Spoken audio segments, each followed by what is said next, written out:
else to get united. Like, what we gotta do is meet everybody on 49th Street at the bench. Dudes, it's time for your guys' favorite series, the one that everyone continuously wants me to do.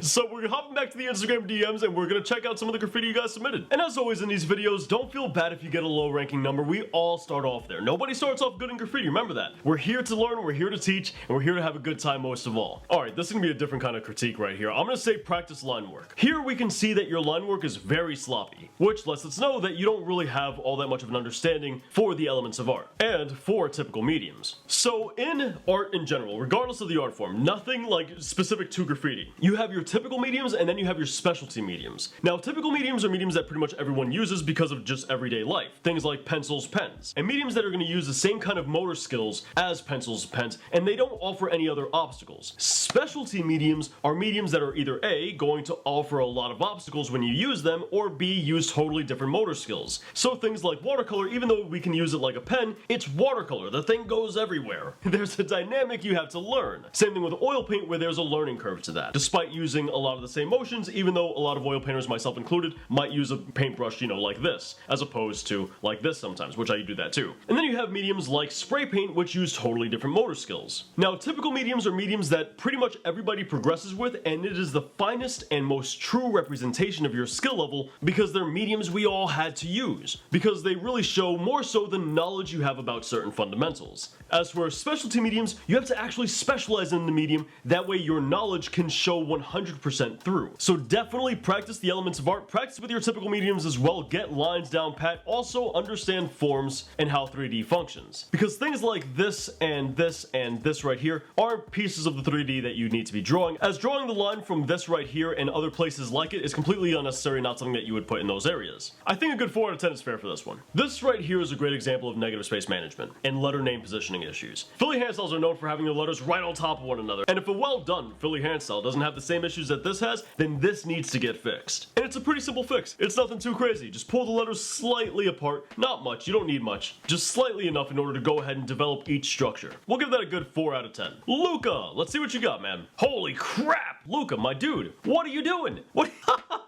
That's wild. That's crazy, man. That's sick. I love that kind of style, but I will say, take the values farther. You clearly have skills in realism. Use them for your graffiti. The reason I'm saying and the reason I'm suggesting that is because you decided not to outline here. There's a little topic called compensators, and compensators essentially is when one fundamental is lacking, you need another fundamental to compensate for that. That's how fundamentals work. So in your graffiti, you chose to get rid of lines. It just so happens that value and form are compensators for line. We can see that in your realism here. Look at how few lines you have in your realism. How does that work? Why is that able to function properly? Well, because values and forms compensate for lines. That's how realism functions. So the fact that you leave out a lot of crucial lines in your graffiti means that now there's a huge lack of value and form that needs to be there in order to compensate. Now, that's not to say that this doesn't look dope, because I mean, you saw my reaction. I freaked out when I saw this. I loved it. It looks great, even without that. But if you want to take it further, if you want to kind of refine this down, add value and form when you leave out lines. The letter T in throw-ups gives people a really hard time. I see a lot of people struggle with the letter T when they do throw-ups. So let me go ahead and give you guys a tip on how to handle this. Throw-ups naturally overlap with one another. It takes away a lot of negative space. It's natural for throw-ups to overlap. But T's have a tendency to push things further away. People feel like they can't overlap. You can, to a point. Let me kind of show you where to stop. You see this point right here? This little vertex right there on the T? Do not cover that in pretty much anything. Whether it's your hand style, your throw-up, your piece, don't cover that vertex. Leave it there because it develops structure. And also include a little bit of negative space, so you can overlap right to about where my mouse is pointing. That's about where you want to stop your overlap. And you can also do a little something called drawn through. Drawn through lines are used in every single art form by professionals everywhere. They're necessary,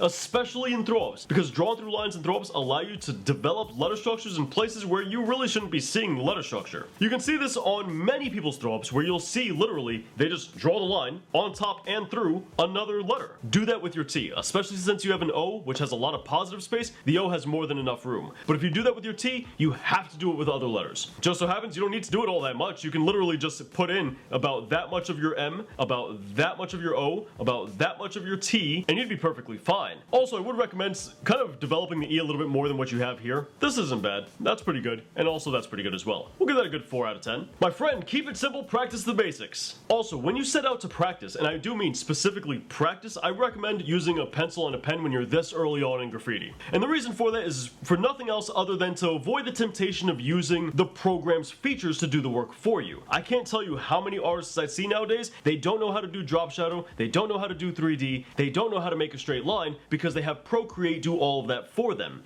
And if you're a professional artist, or even if you're an experienced artist, not necessarily a professional, there's nothing wrong with using tools to help you. But there's a difference between tools and a crutch. You don't want those to become a crutch. And that's what's gonna end up happening if you're using Procreate or any other drawing software in order to help you smooth out lines or in order to help you do things that you don't already know how to do. So practice shapes, practice lines, practice on paper to avoid using those kind of crutches. And then once you learn those lessons, go back to using Procreate. No big deal. Alright, I think that pretty much wraps up today's video. Dudes, thank you for submitting. I really do appreciate it. Unfortunately, I couldn't possibly get to all of you guys. I'm sorry, I really tried. But there's just simply too many of you. But hopefully this helps you guys out. If you enjoyed it, be sure to leave the video a like. It helps the channel a lot. And if you want to continue learning more about graffiti, check out the books I got published in the description. Wow, I'm having a huge brain fart. I'm starving. Alright, my apologies. I'm really hungry. I'm lightheaded. I haven't eaten all day. And I've just been sitting here recording for like 5 hours. So hopefully you guys don't mind. But feel free to check out, all the stuff I said before. And check out the tutorials up here. And the other videos down here. I'm gonna get on out of here.